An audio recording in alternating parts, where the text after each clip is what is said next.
Lot-lot de Leon, viral ngayon at pinag-uusapan sa social media ang tila naging reaksyon sa naging interview ni John Rendez kamakailan lamang kay Julius Babaw o sa YouTube channel nito. Actually, ilan sa mga nasabi doon ni John Rendez ay ang mga pinagsamahan nila, of course, ng superstar na si Nora Aunor. 34 years, simula na magkakilala sila, ay talagang nagsama na ang dalawa sa isang bubong. May mga kinuwento si John Rendez na naging ups and downs kung saan ay siya lang ang hindi umuiwan sa superstar. At ayon pa nga kay John Rendez, ilang beses daw na namatay pero nabuhay itong si Nora Aunor, kaya naman hindi niya ina-expect na iyon na ang huling pagkikita o pagsasama na ulit nila ng superstar dahil nasanay nga siya na tuwing ito ay ma-hospital ay nakakasurvive ito. Nabanggit din ni John Rendez sa mga pangalan ni Lot-lot, nila Ian at lahat ng anak na ayon nga sa kanya kapag mahal ng superstar ay mahal niya din. Kahit naramdaman o nararamdaman ni John Rendez na hanggang ngayon sa pagkawala ng superstar na si Nora Aunor, nasabi niya na unwelcome siya dahil nabanggit nga ni Julius Babaw na hindi ito nakita sa nasabi nga pong libing ng superstar. After nga na mailibing na ang nasabing superstar ay doon pa lamang nakita si John Rendez na kaluhod at umiiyak.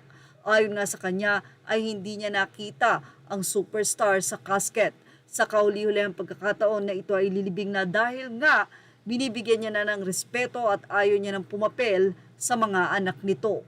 But anyway, after ng interview, may cryptic post si Lot-lot de Leon matapos sabihin ni John Rendez na wala siyang masamang mga sinabi sa mga anak ng superstar. Say ni Lot-lot, people who use other people as stepping stones will one day lose their balance. Sa nasabi nga pong post na ito ni Lot-lot de Leon, malinaw na ito ay tumutukoy kay John Rendez.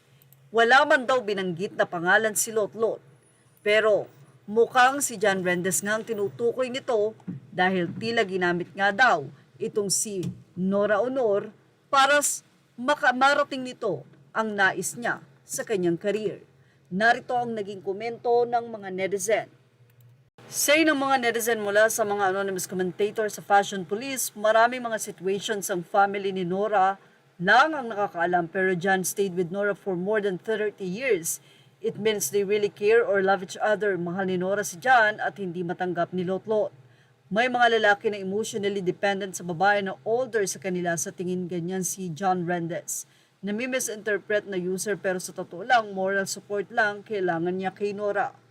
Say naman ng ilang netizen, most definitely yes, as a certified mosang, how I wish magsalita din sila, Lot-lot. Kung patama yan kay John, mas mabuti pa Miss Lot-lot, idiretso mo na lang yan, patay na ang nanay mo. Kung magkagulo kayo, wala nang masasaktan Miss Nora Aunor. Nobody cares anymore, even if the truth comes out. Wala na po si Ate Guy. Better let her rest in peace. Thank you for watching. Images are all credit to the rightful owners. Please like, share, and subscribe.